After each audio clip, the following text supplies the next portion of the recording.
Oke, lanjut. Ini tadi teknik relaksasi nafas dalam. Ada dua tadi ya, teknik relaksasi otot, dan ini teknik relaksasi nafas dalam. Ini sudah kita bahas tadi. Nah, sekarang bagaimana proses keperawatannya? Jadi, saya mungkin jelaskan sedikit bahwa proses keperawatan itu ada 5 ya. Ada pengkajian, ada diagnosa, ada perencanaan, ada implementasi, ada evaluasi. Perawat melakukan 5 tahapan ini. Jadi kalau kalian ketemu perawat di rumah sakit, pada saat dia sedang bertemu dengan pasien, yang pertama dilakukan adalah bertanya siapa namanya, apa keluhannya, itu namanya pengkajian. Kemudian setelah dia mengkaji akan masuk ke tahapan apa? Menentukan diagnosanya. Jadi dari pengkajian akan ditemukan masalah itu yang nantinya akan dia masuk ke dalam tahapan diagnosa untuk menentukan diagnosa apa yang muncul pada pasien sesuai dengan apa yang mereka dapatkan di pengkajian. Setelah mendapatkan diagnosa, apa yang dilakukan oleh perawat? Yang dilakukan oleh perawat adalah membuat perencanaan apa yang akan dilakukan pada pasien supaya pasien masalahnya teratasi. Perencanaan ini yang nantinya dilakukan oleh perawat. Jadi kalau kamu lihat ada perawat yang pasang oksigen, kamu lihat ada perawat yang mengajarkan pasien teknik relaksasi nafas dalam, kamu lihat ada perawat yang menyuntik pasien, itu adalah tindakan-tindakan yang dilakukan hasil dari perencanaan yang sudah dibuat oleh perawat. Nah, bagaimana dengan kebutuhan istirahat tidur? Apa yang dilakukan oleh perawat? Kita kaji dulu pasiennya. Bagaimana format pengkajiannya? Seperti ini.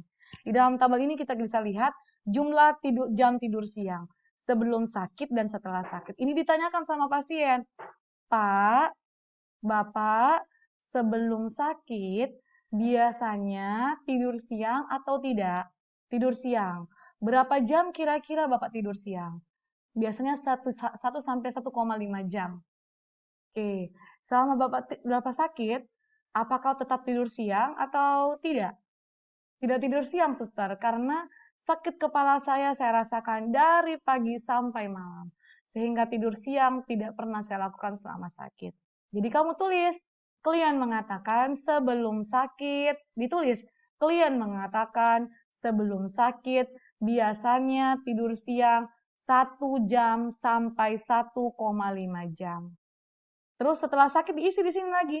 Klien mengatakan selama sakit tidak pernah tidur siang dikarenakan kepalanya yang sakit setiap saat. Ini contoh mengisi format pengkajian. Kebiasaan konsumsi obat tidur. Bapak kalau tidak bisa tidur sering minum obat untuk tidur. Tidak pernah, suster. Jadi kalau tidak bisa tidur apa yang Bapak lakukan? Yang saya lakukan adalah kalau tidak bisa tidur saya lakukan kerjaan yang lain. Oh, berarti ditulis. Sebelum sakit, klien mengatakan tidak pernah mengkonsumsi obat tidur. Setelah sakit, juga tidak pernah mengkonsumsi obat tidur.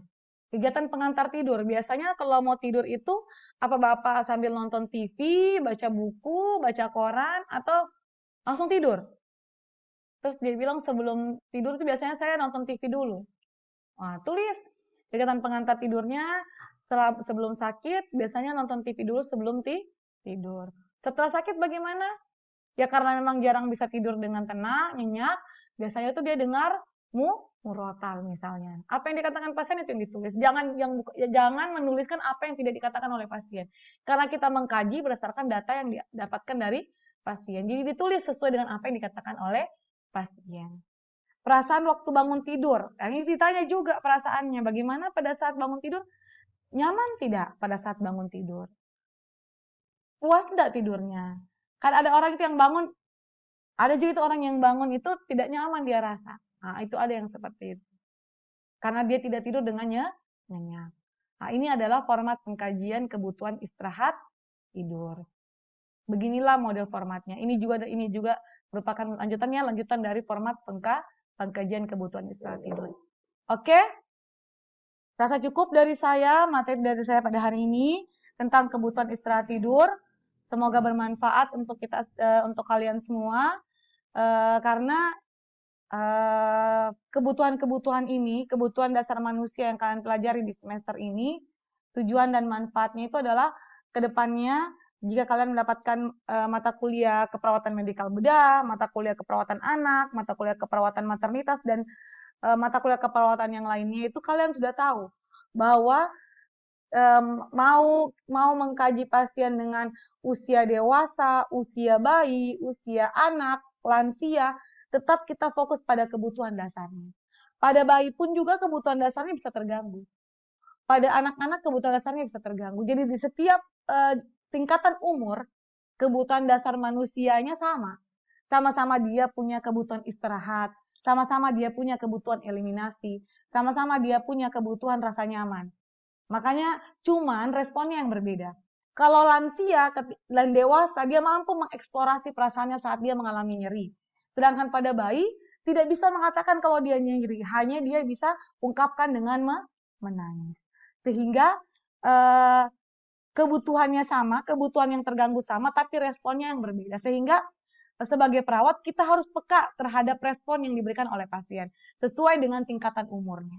Jangan memaksakan anak bayi bisa mengeksplorasi perasaannya seperti orang dewasa. Sehingga yang sekarang ini kalian pelajari kebutuhan dasar ini tujuannya untuk apa?